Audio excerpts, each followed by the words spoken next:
आंसू जो अल्लाह करीम ने बनाए हैं ये बड़ी करम नवाजी है इनमें कि ये गिरते बाहर हैं और सफाई अंदर की कर देते हैं।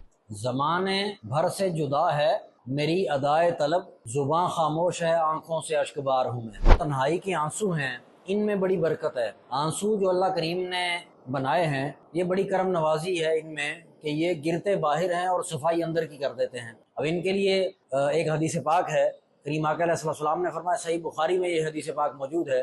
करीम आका अलैहि सलाम फरमाते हैं कि 7 तरह के लोग वो हैं जिन्हें अल्लाह करीम क़यामत के दिन अपना साया अता फरमाएगा, और उनमें से एक वो शख्स है, उन 7 में से एक वो है कि जिसने तन्हाई में अल्लाह मेहरबान को याद किया और उसकी आंख से आंसू जारी हो गए। और एक और हदीस पाक है, करीम आका अलैहि सलाम फरमाते हैं कि जिसकी आंख से मक्खी के सर के बराबर आंसू निकला उस पर जहन्नम की आग हराम हो जाएगी। देखें करम नवाजियां जो है, तो फिर जब इंसान मालिक की बारगाह में चल निकलता है, उधर आता है, तो वहाँ फिर वो अर्ज गुजार होता है अपने आंसुओं के साथ। तो फिर करम नवाजियां भी बड़ी कमाल होती हैं। वो एक शेर है ना कि ज़माने भर से जुदा है मेरी अदाए तलब, जुबां खामोश है आंखों से अश्कबार हूँ मैं।